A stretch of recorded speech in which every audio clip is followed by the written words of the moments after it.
जी बिल्कुल। आपने सही जो है उनको सुना है। वो यही कह रहे हैं कि आगे जो भी प्रक्रिया होगी वो आपको पता चलेगी। वो विधानसभा का जो चुनाव होगा, उपचुनाव, वो उन्हें लड़ना पड़ेगा, उन्हें अपने पद से जो है इस्तीफा देना पड़ेगा। और बाकी पार्टी की जो कमान है, भुजबल ये कह रहे थे कि जब उनको मर्जर को लेकर सवाल पूछा गया तो उनका कहना था कि अब हमने हमारी नेता को चुन लिया गया है और आगे वो फैसला लेगी। इसका मतलब है कि अभी इस मामले पर ये जो एनसीपी अजित गुट का जो फ्रैक्शन है, ये उसको प्रायोरिटी देने के लिए तैयार नहीं है। वो इनका साफ संदेश है कि सुनेत्रा पवार जो है वो सरकार में और पार्टी में अपनी कमाल संभाल ले, सबको इकट्ठा रखे, आगे बढ़े और उसके बाद में इस बारे में सोचा जा सकता है। तो कुल मिलाकर ये अभी का जो स्टैंड है, ये अजित पवार गुट का या सुनेत्रा पवार का और उनके जो कोर टीम के नेता है उनका यही है कि हम पार्टी को पहले मजबूत करेंगे, सरकार का हिस्सा तो हम ही उसमें हमारे नेता को इस्टेब्लिश करेंगे और उसके बाद फिर हम बाकी मुद्दों पर चर्चा करेंगे।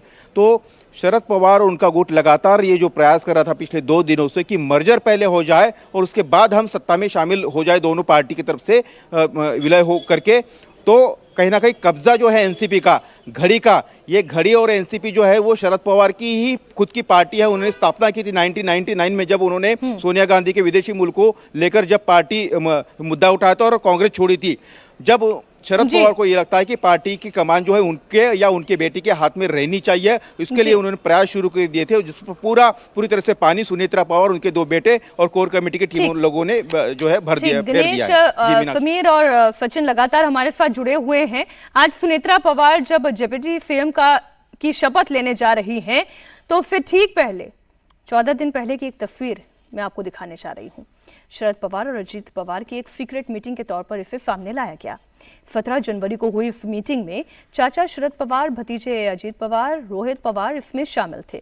इसमें यह तय हुआ था कि एनसीपी का मर्जर होगा, जिसका औपचारिक ऐलान 12 फरवरी को होगा। ऐसा दावा चाचा शरद पवार ने किया।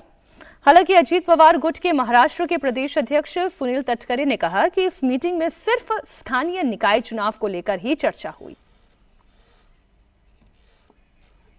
अब इस मीटिंग में कौन कौन शामिल था वो तो आपने देख ही लिया।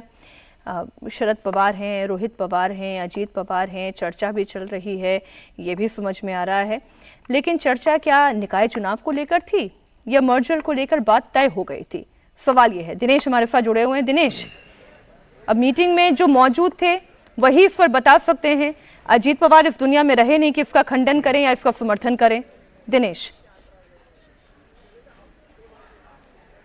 जी बिल्कुल सही कहा आपने। एक अजीत पवार ही थे जो इस बात की पुष्टि कर सकते थे अजीत पवार खेमे की तरफ से कि क्या जो दावा किया जा रहा है 12 फरवरी को विलय के संदर्भ में शरद पवार द्वारा, वो कितना सही था, कितना गलत था। लेकिन एक बात चीज़ और है कि अजीत पवार कोई भी बड़ा फैसला लेने से पहले अपने परिवार यानी सुनेत्रा और अपने दोनों बेटों को ज़रूर कहते थे। और जिस तरह से शरद पवार की तरफ से ये बयान आया, उसके बाद जयंत पाटिल भी लगातार दावा कर रहे हैं कि हाँ, बाकायदा करीब 8 से 10 बैठकें हुई थी और लगातार उनके ही घर पर बैठकें होती थी।